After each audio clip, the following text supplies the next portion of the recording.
Hey guys, welcome back to Vertical Momentum. I'm your host, Richard Kaufman, also known as the Comeback Coach. Guys, if you're a vetpreneur, if you're an intrapreneur, an entrepreneur, this episode is for you. And especially if we're going to be talking about some stuff that might be hard, some mental health issues, stuff that I've gone through and some of other people have gone through.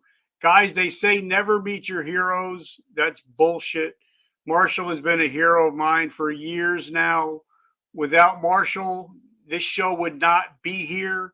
I would not know what an ROI is, a profit and loss statement. I would not be able to do anything that I'm doing today without Marshall, the Vetpreneur Tribe, and the Warrior Council. So, Marshall, my brother, welcome to the show. Well, that was quite the introduction. I'm blown away by that. Thank you so much. So kind. Brother, I'm so grateful for you. Now, and we're going to get into it a little bit, but your life hasn't always been sunshines, rainbows, unicorns, and sprinkles. So, Mhm. what is your definition of resiliency?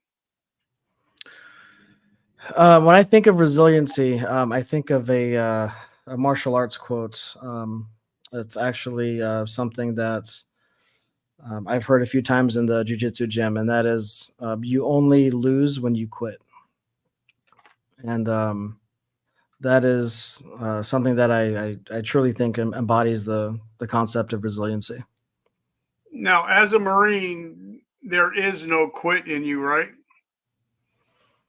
Um, I think that's a fair assessment.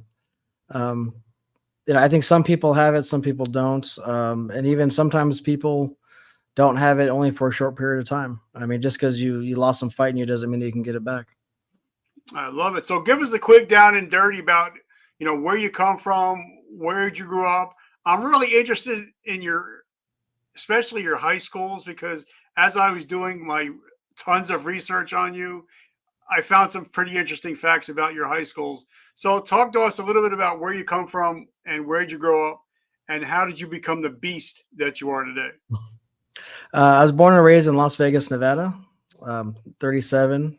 So I was spent my whole life there up until I enlisted in the Marine Corps at 17. I bounced around to a few different high schools. I went to freshman year, I was at Silverado High School in Las Vegas. Then I went to Coronado, then a place called Opportunity School, or a place where you get in trouble. The trouble kids go.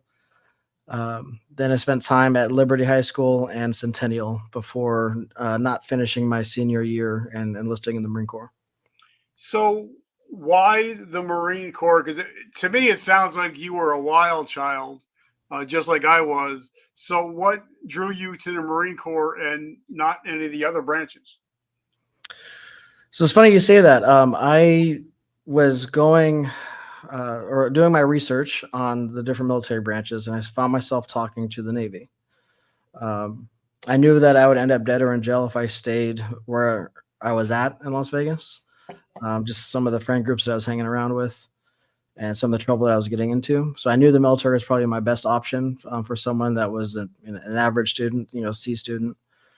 And I knew that I was smart, just that I lacked discipline. However, when I did my research, I started talking to the Navy.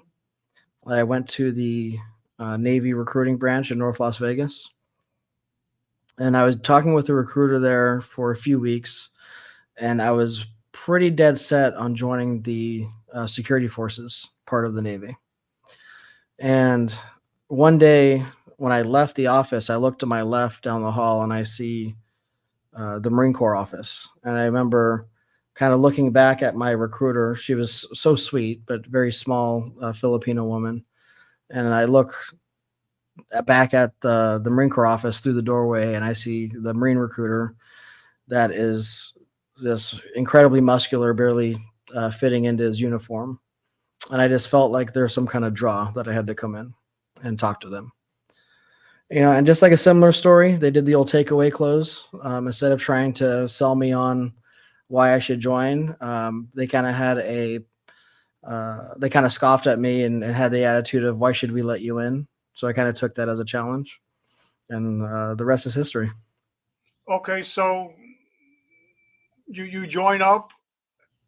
where did you go to initial training, and did you immediately fall in love with the Corps? So I went to MCRD San Diego, then went through all of the different training. Went to Radio Operator School in 29 Palms, and landed in 10th Marine Regiment. 5th Battalion was reactivated at the time, and then after the Iraq War was disbanded again. But I served with 5th Battalion, 10th Marines in Camp Lejeune. Was my active duty component, and I had a love-hate with the Marine Corps. I think with every service member, you have good days, you have bad days, you have things that, make a lot of sense. You have great friendships. There's also a lot of things that don't make a lot of sense. And maybe you're just too young at the time to understand why things are the way that they are. And but by about the 2-year mark, I think I was already kind of mentally, ready to get out. And I'm pretty proud to say, regardless of that mindset, I didn't turn negative. I actually took a lot of pride in my work, and I took on a lot of responsibility for my rank. All right, so Marshall, so let me ask you, because you said, all right, you got in, so the 2-year mark, you're like, yeah, I'm not making a career out of this. This isn't for me, but I still want to crush the next 4 years. So at that point, did you mentally start preparing yourself to get out? And because I found, and now we're up to like 1,255 episodes, I found that I've never heard a recruiter say, hey, Marshall, hey, Rich, everybody has a shelf life. think you need to start preparing to get out now. Mm-hmm. Not one recruiter has ever said that.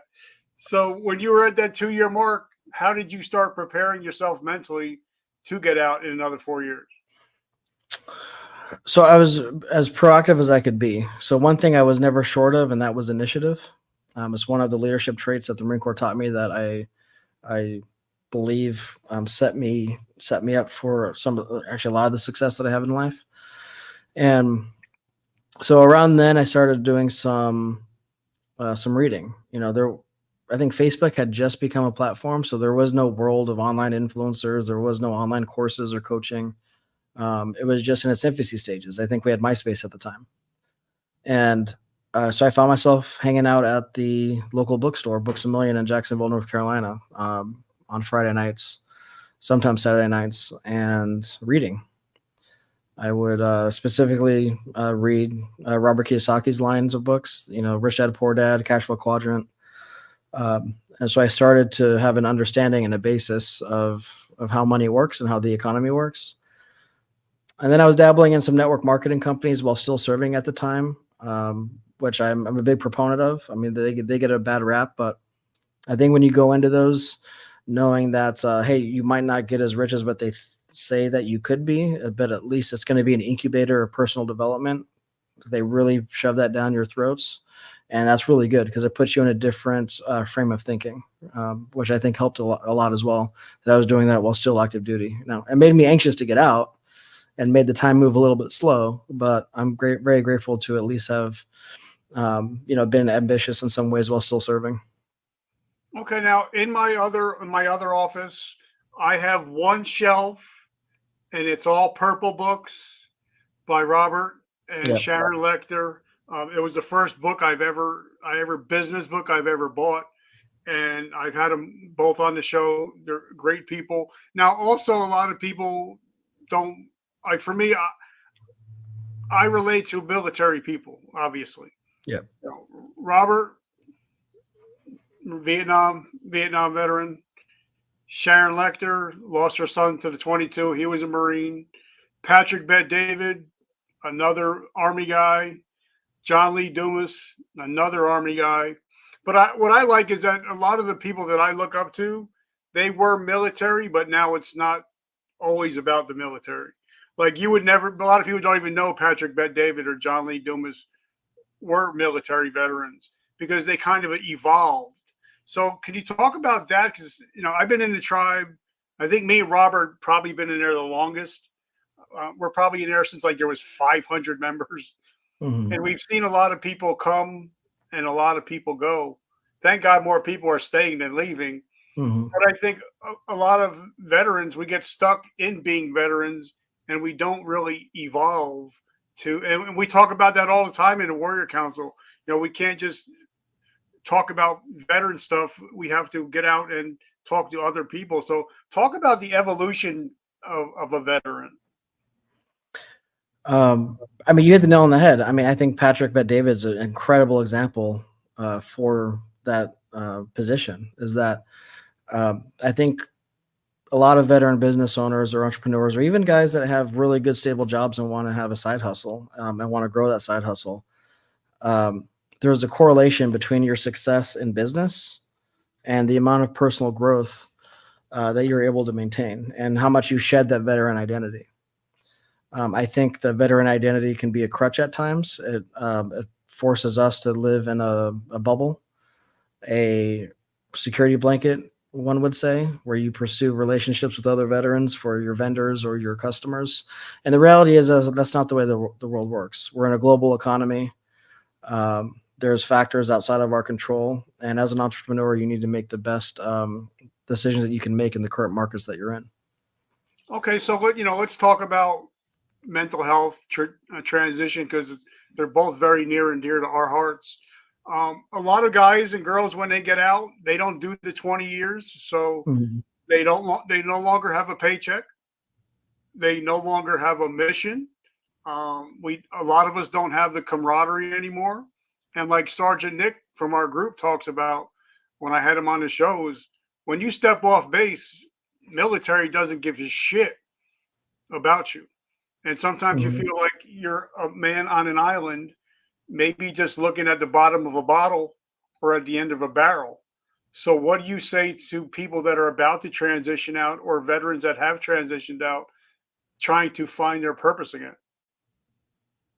I think the first thing that I would say is the feelings you're going to feel, feelings of that you don't fit in, feelings that you're not understood. Those are all perfectly normal to feel, but there's nothing wrong with you. After I said that, I would tell them to embrace civilian relationships as much as you can and put themselves in position to grow. And what I mean by that is that, to use the Marine Corps as an example, it took 3 months to send me to boot camp and for me to pass and become the most basically trained Marine on the most basic level. I think SEPs and TAPS classes back then were 2 days. So they give you they train you for 3 months, then they give you 2 days to prepare to leave. And what veterans need to understand is that the work never ends. You just because you end your service doesn't mean you can drop your ruck and stop rucking. It means you just have to ruck in a different way. You need to work on yourself in different ways. You need to identify what qualities the military gave you that are good and that you should keep, and shed the ones that don't serve you anymore. And that can be a long, grueling process, especially when you don't have a mentor or if you're not in the right circles and support systems.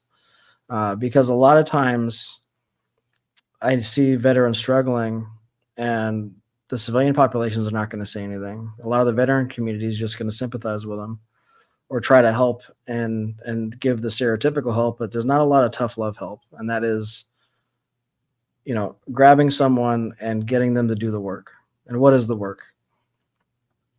It's going to be a lot of times it's going to be getting back in touch with the arts, getting back in touch with things that are that show the beauty of humanity, like ballets or Broadway shows or music festivals. Getting a hobby again.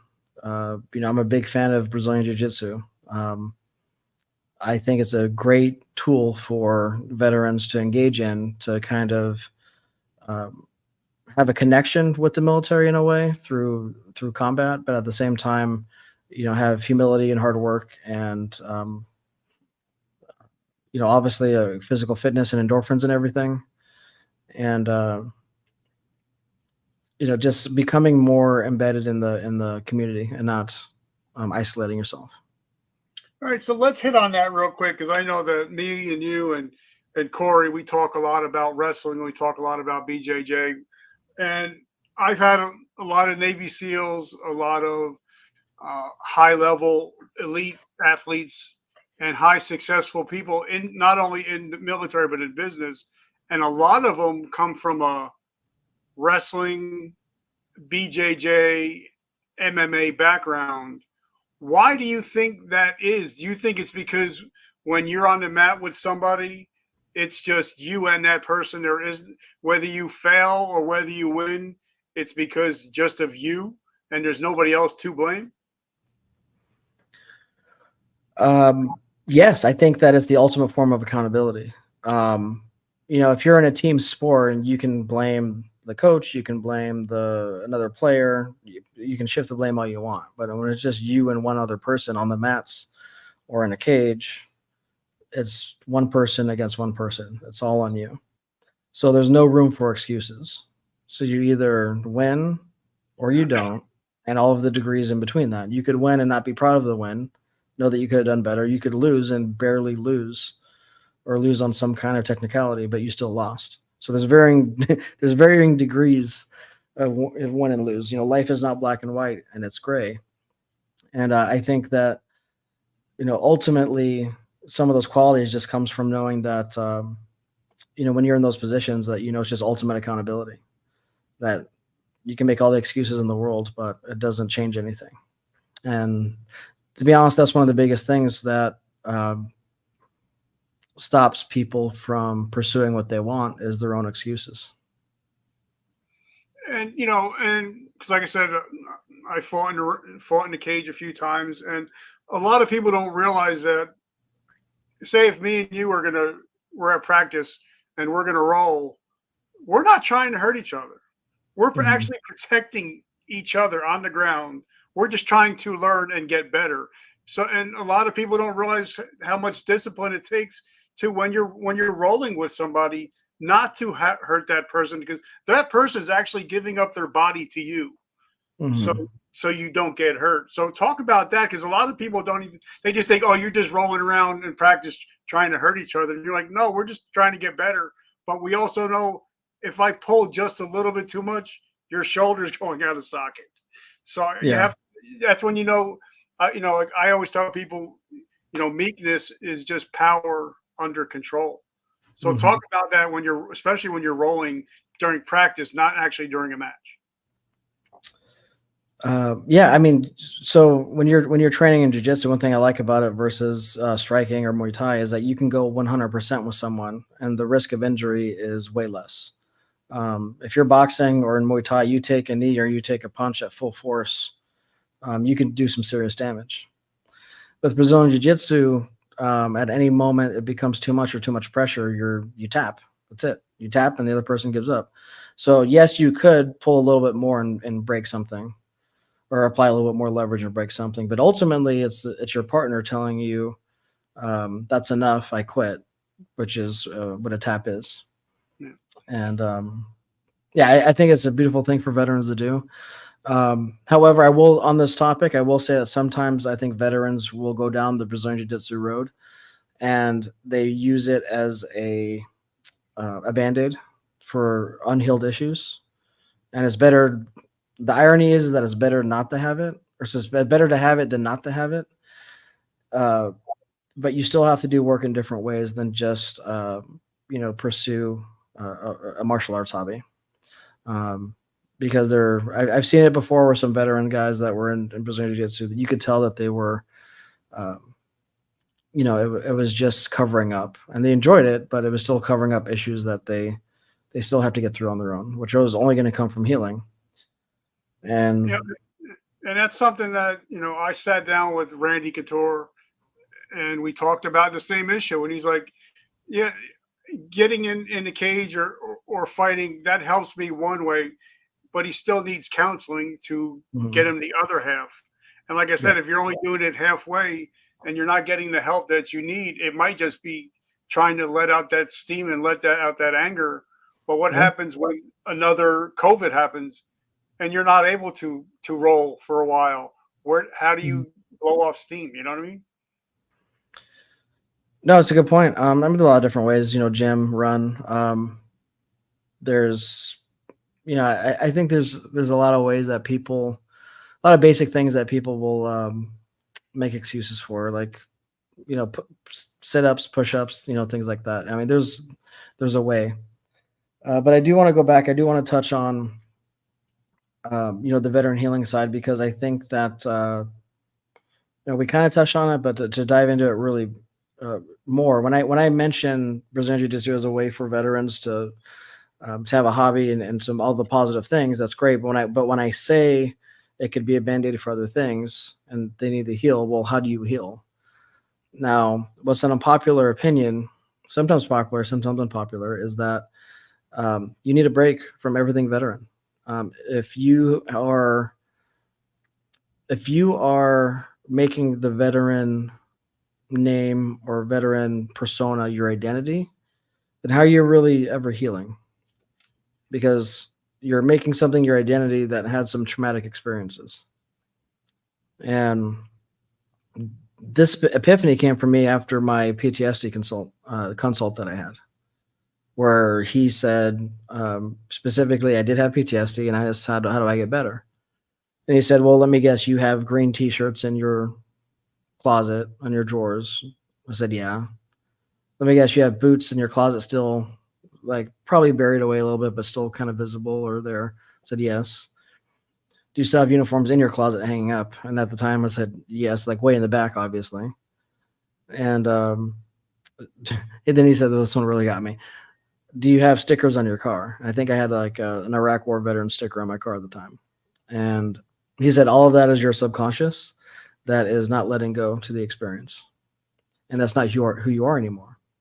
And so veterans need to realize that you're not a member of the military anymore. You're not a soldier. You're not a Marine. You're not a sailor. And that's perfectly fine. You can be proud of your past and your accomplishments and what you did, but that's not who you are anymore.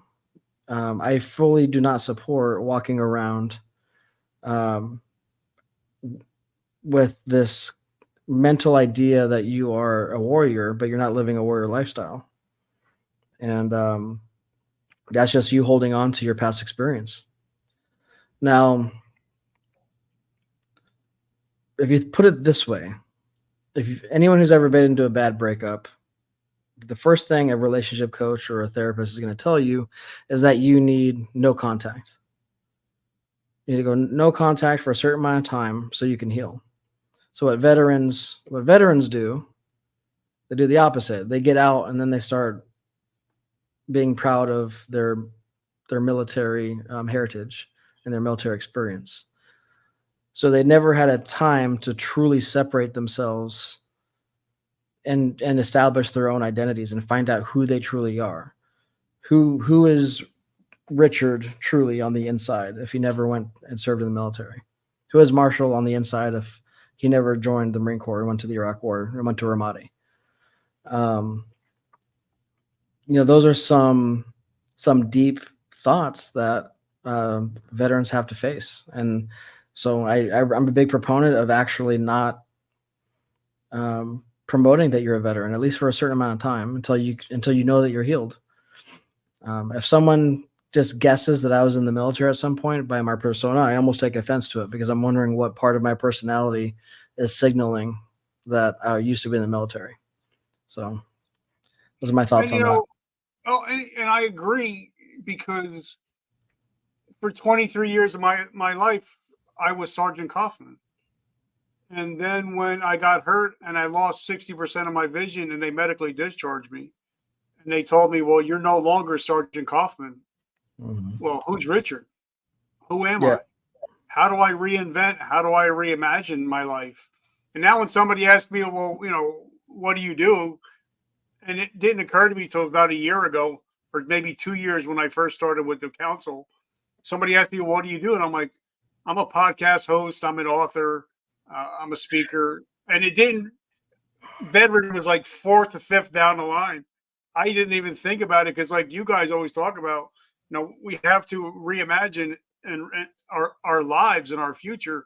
And I think it's great to be proud to be a veteran, but if you have one foot as a veteran and 1 foot as a civilian, you're really not going to make any moves at all. You know what I mean? Yep. But there's also a lot of great things, like you've taught me, Corey, Ryan, Robert have taught me that there's a lot of great things to take from the military to be successful in the civilian world. So what have you taken from the Marine Corps that you've taken to being an entrepreneur? Initiative is the big one. Like I touched on earlier.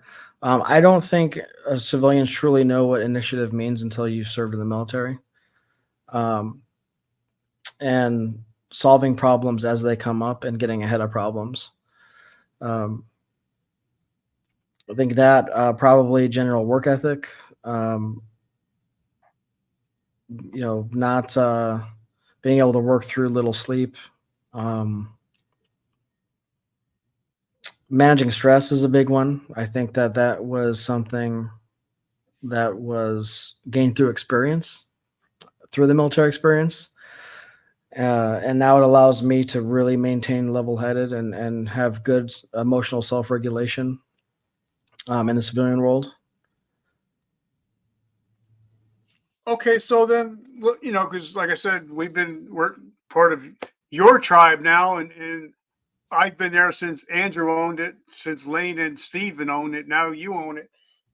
And I've seen a lot of people come and go, and there's still some people in there that haven't grown up out of their diapers. They're still in the crawl phase after 5 or 10 years. And like me and Stephen Kuhn went nose to nose at DC. And I'm like, bro, what's your problem with me? I'm like, what's your issue? And he's like, well, nobody knows what you do. You're the supplement guy, you're the GNC guy, you're the positive guy, you're the podcast guy. Nobody knows what the fuck you do. And I sat back and I was like, wow, you're right. And a lot of the people that are in the tribe now, I'm not going to name any names, but they have like 3 or 4 businesses every 2 or 3 months, and they're not focused, and nobody knows them for what they do. So why do you think people in the tribe, and just in general in the military, that become entrepreneurs, why don't they become successful? Because are they not following an SOP? Do they not have a business plan? What are your thoughts? That is a very good question. And the answer is not singular. There could be a billion different things. I don't like to paint people with one brush, but I could say there's going to be a lot of cases where it's just they're afraid to get uncomfortable again. I think back and I'm like, well, if I had to do the military experience all over again, I'd have to do boot camp again. I'd have to climb the Reaper again. I think as time moves on, you forget how hard those things are. So when you get out of the military, sometimes because your military experience was so not normal to the average civilian and hard, you tend to not want to push yourself again, whether it be through risk, whether it be through education, whether it be through training in martial arts, all these different things. I think that there's something about when guys leave the military that they think, I made it. I did it. I did my part. All of the hardest part of my life is over with. And no, it's not. The hardest part of your life is not over with. It can be if you want to settle for mediocrity, but it's not. And that's the beautiful thing, is that your life after service can be anything that you make it. And, so that these guys that are struggling to make it, that's usually comfort. They don't want to get uncomfortable. Excuses because of their ego. Ego is a big part in the military community that's hard to break. It's something that I talk about in the Warrior Council, and it's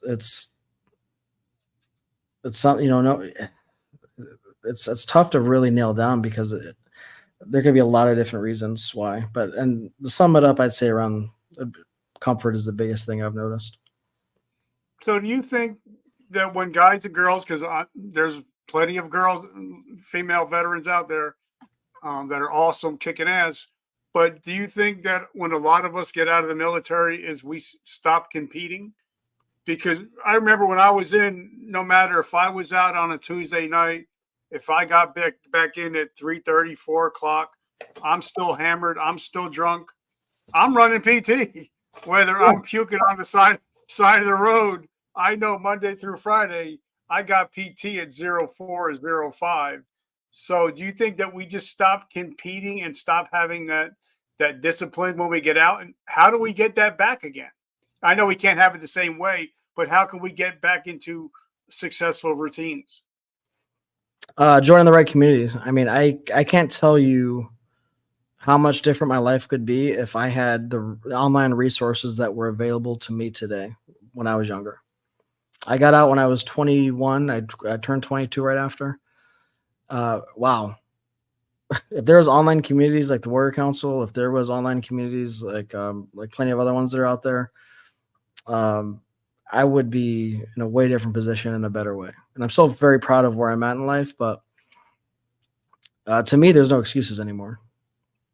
It's just the information is there. You can apply it or not.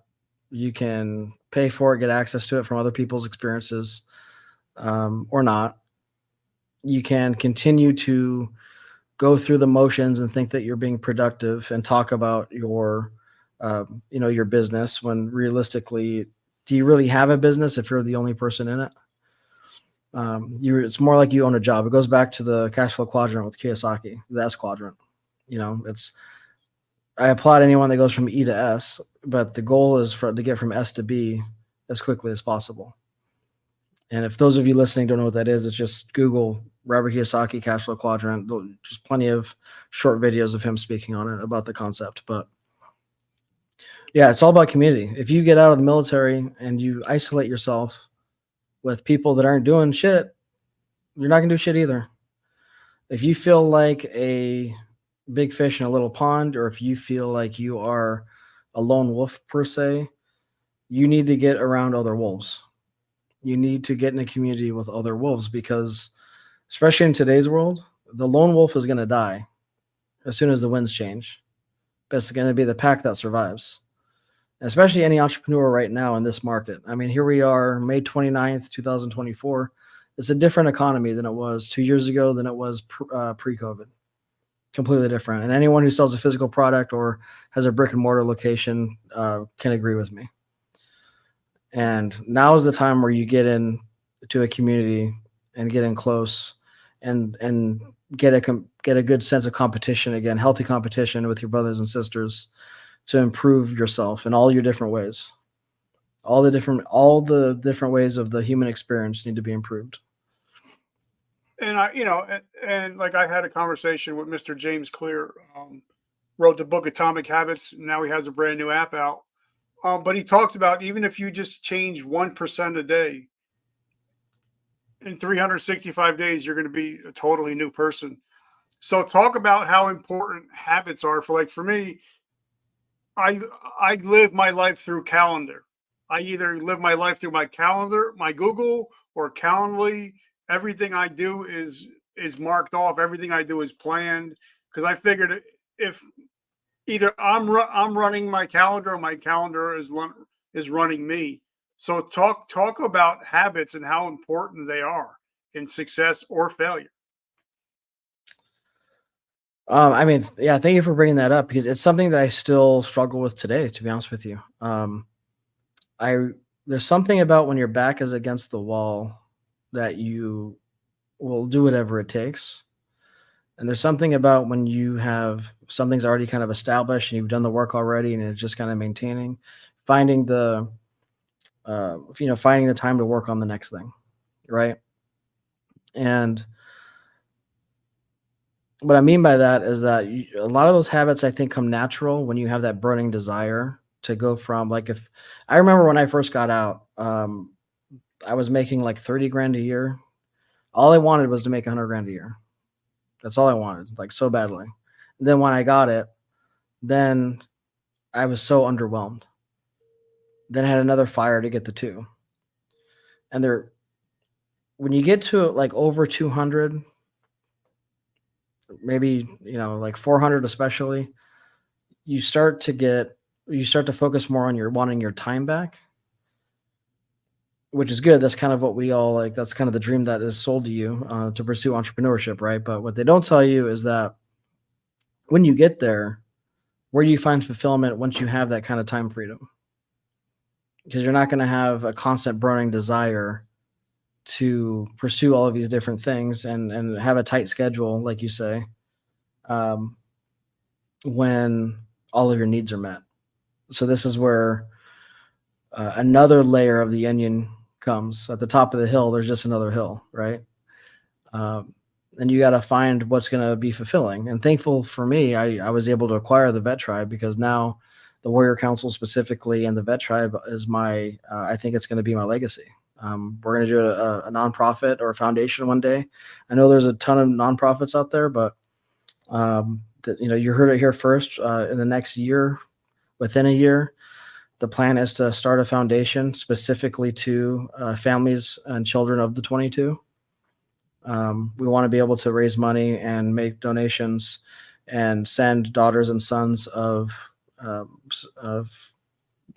military members that committed suicide, and be able to have some money put away for them, or pay for their college, or things like that. So I'm finding fulfillment in that, and I'll be able to fill my schedule tighter with more passion projects like that, now that I could say that my basic needs are pretty much met. Okay, so let's talk about the council. I've been a member of the council. I'm so grateful and honored that we're the official podcast of the Warrior Council, so I'm so grateful for that. But I know that we're 80 strong. I know that if I have a question about business, I can say, hey, Marshall, let's hop on a call. I got some questions about business. Mm-hmm. Or if I have a legal question, I can say, Andy, bro, I need some help. Or if I have a real estate question, Ryan, I need some help. And I think that's the beauty of having a mastermind, even because business hasn't really changed. It's changed, but it hasn't really changed, since the late 1800s, early 1900s, Mm-hmm. Because that's when the masterminds were, you own an oil company, I own an electric company, you own a railroad company. How can we all work together to dominate? So talk about how important a mastermind actually is. Not only business, but we talk about relationships, health, clothes. You're the clothes master. We talk about a lot of different things in this mastermind, and it's not just business, right? Yeah, we talk about anything and everything, because it's all related to each other. And what happens when you have, for example, what happens if you only care about money and you pursue money and you grow your business and you start making money, but then you have your physical health completely unchecked because of that, and you're way overweight and you have health risks? And what if you spend so much time focusing on money first, and you let your relationships, whether it be your your girlfriend or your wife, that's on the rocks because of everything that you've been doing trying to pursue money. So like, money is important, but it's actually the least important thing in a lot of things. We talked to, like you mentioned, clothing. It's like, I really believe in putting an effort in your appearance and how you dress. And I try to become the anti bearded, disgruntled veteran look, because there's enough of that out there. And all that really signals to me is that they just don't care. But I can tell you right now, people look at you differently when you can learn a sense of style and dress well. If you go to a business meeting, if you go to the grocery store, you'd be amazed on how many compliments and how people look at you differently when you put some effort into your appearance, and people are going to respect you. And gaining respect is a big part of your business goals as well, and getting there to where you want to be. But we also talk about, like you said, we also talk about health, because I always say, and we have some Brian Lovinger is actually helping me I'm down 30 pounds with his help. Like, I'm messaging him every day, let him know my goals.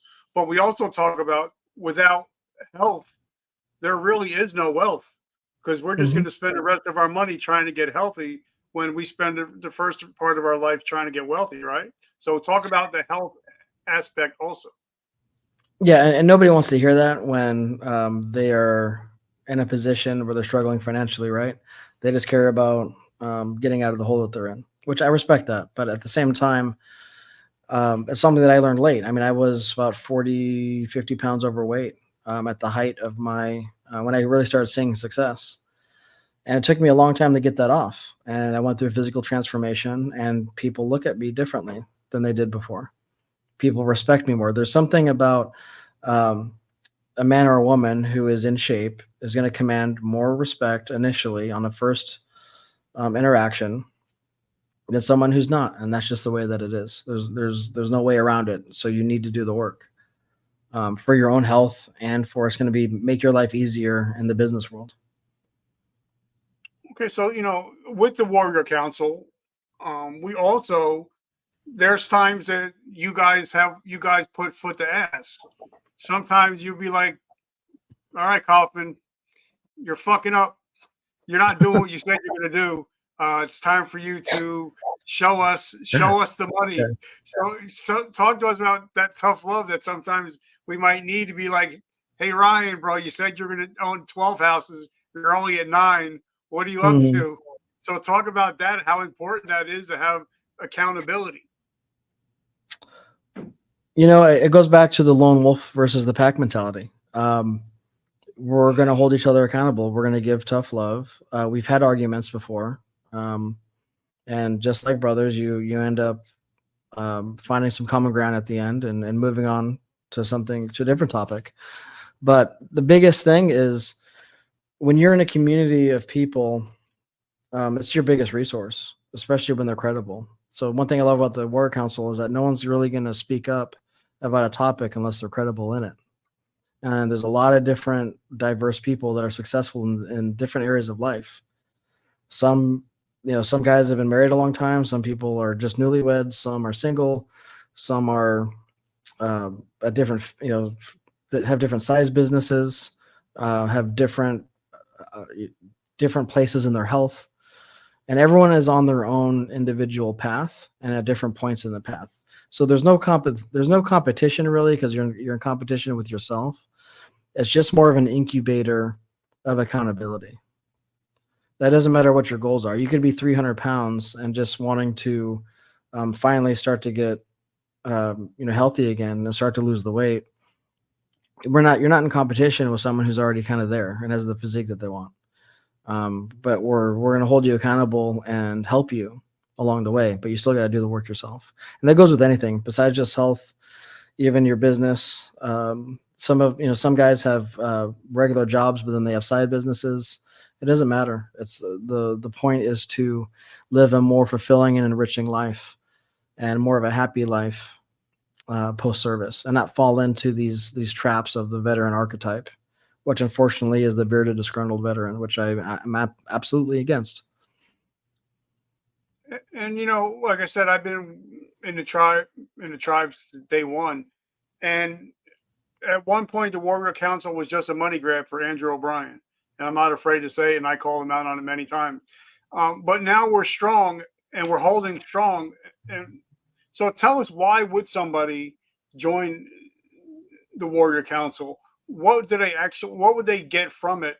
Even if it's just for a couple months, just so they can get some real life experience, because I didn't know how to run $1 million business, but you took me under your wing and said, come here, Junior, this is how you do it. This is what a profit and loss is. This is what ROI is. So talk to us, because there's 16,000 people in the tribe now, Mhm. but there's 80 of us in the council, and I'd say about 25 are active. So why should a person become that 26th person that's going to be active? Um, that's a very good question. Community, people that view this, being around people that view the world the same way that you view it. people that want what's best for you genuinely and with no strings. Because the truth of the matter is, you can have people in your private life that care about you, but sometimes that love and care comes with strings, only if you stay within the box that they want you to stay in. Anyone who's tried to open a business on their own will tell you how much negativity you probably got from friends and family from some of them. Or, some of them are probably supportive and some of them are worried for you that you were going to fail. So therefore they didn't support you. So their love was contingent on you staying within the box that they put you in. It's not like that with us. We want the very best for you. And that is your decision, not what we dictate for you. You have resources at your fingertips at all times, which I don't think people fully realize the power in that. Me personally, I can read a question or read someone's situation, and my input could be worth thousands and thousands of dollars, because that input is coming in from thousands and thousands of dollars of a mistake that I made and I learned from. So people don't fully recognize, I don't think, the value of being involved in a community, just because sometimes there's days where it's busy and there's a lot of conversation, and then it could be overwhelming. Sometimes there cannot be a lot of conversation. But all in all, it's just the pursuit of finally reaching your goals in a lot of different ways, a lot of different aspects in life.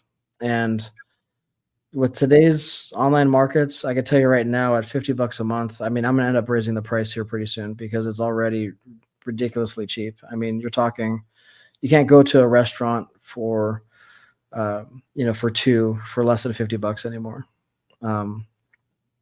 There's just so much value that's already in there.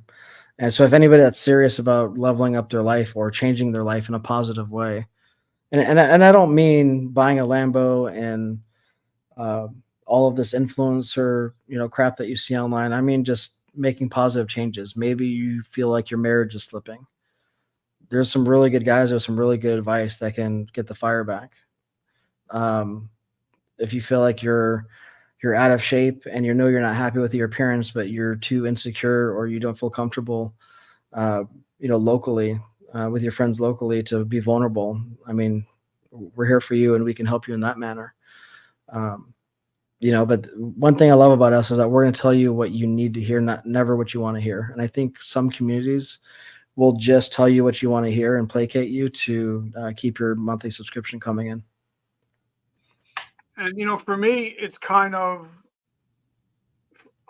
I know that it's hard for me to humble myself and say, even like when my dad died and I needed help with some real estate information, I said, Ryan, bro, can we hop on a call? I'm struggling here and I need help. Mm-hmm. And he was like, sure, I got you.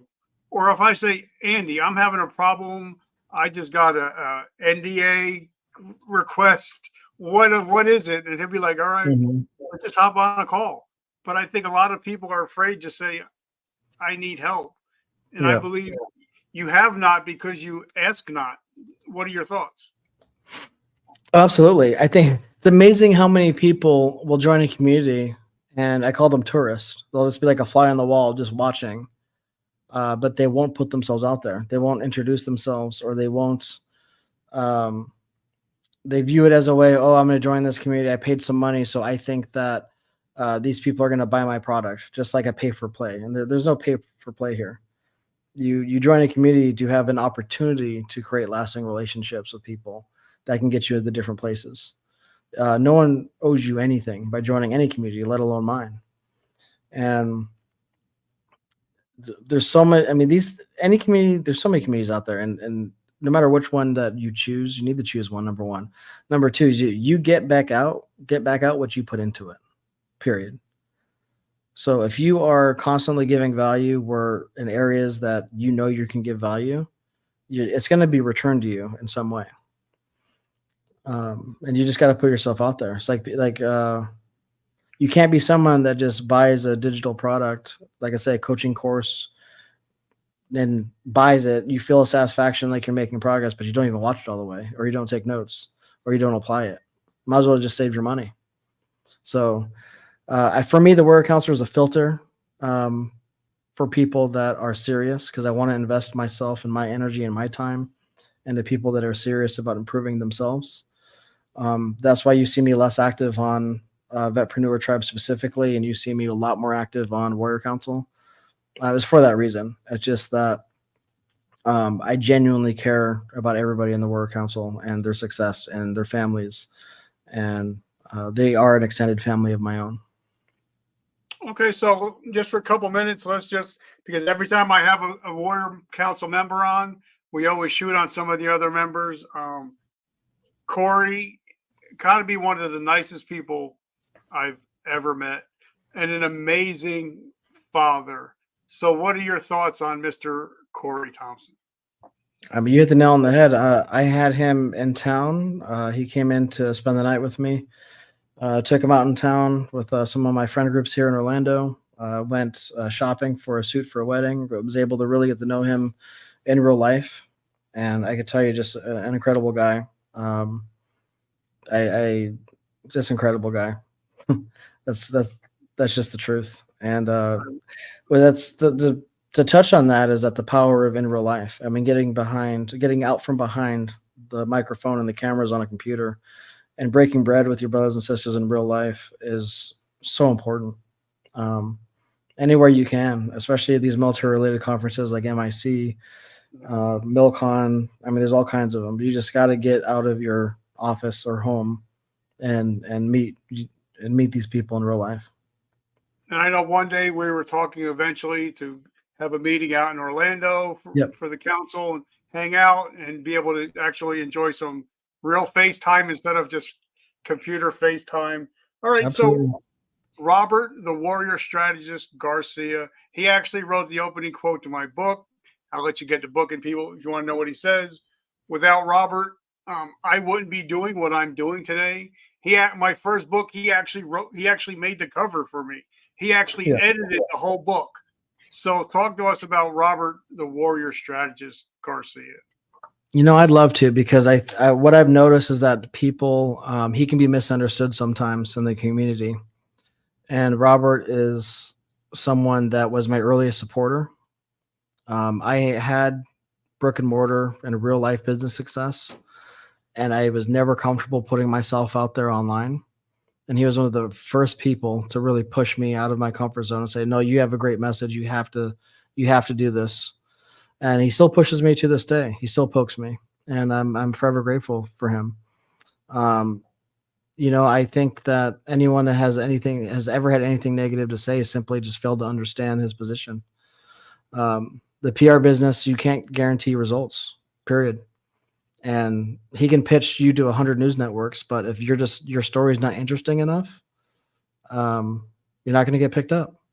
So I haven't met a single person that had a bad thing to say about Rob and the experience, unless it was simply, a lack of coverage, and which we can't control. Like I had something with Rob and it didn't work out, and he made it right because we had an adult conversation about it, and he's just a great guy, and he I think is a huge asset to this community. So I love it. And the last but definitely not least, Mr. Ryan Dodge. I know that if I have any real estate question, he'll talk my ear off for 3.5 hours, but he'll give me the answer that I need, the one that I'm looking for. And he's a wealth of knowledge. So talk to us about Mr. Ryan Dodge. I mean, not only is he incredibly humble with his success in real estate, but I mean, because he is an undercover killer. He doesn't talk too loud about his own personal success in real estate, but he truly is. That man has one of the biggest hearts that I know. Anytime there's a concern of someone going through something personal, he's always the first one and the most aggressive one to try to make a difference and reach out to them. He texts me on my personal line constantly, either just to just check on it when he feels like something's off with another member, or maybe I'm not reading in between the lines good enough. And even if he thinks I'm off, he'll randomly just do a buddy check on me. And it's just an incredible guy. I mean, you can't ask for better friends. I agree, and I'm so grateful to be just to be among you and just standing on the shoulders of giants. So, last question is, if somebody was getting out of the military on the 29th of this month, what would be your top three pieces of advice that you would give them if they wanted to become an entrepreneur, a vetpreneur, or even an intrapreneur? Number one would be get a sales job.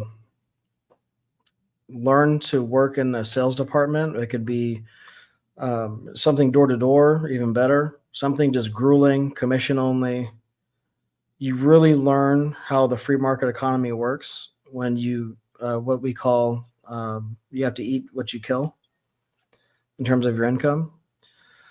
You're going to learn the sales skills, which is going to carry with you from all over, all throughout your life. It's going to stay with you. Then the second one would be to, constantly read and learn and network and get involved in communities.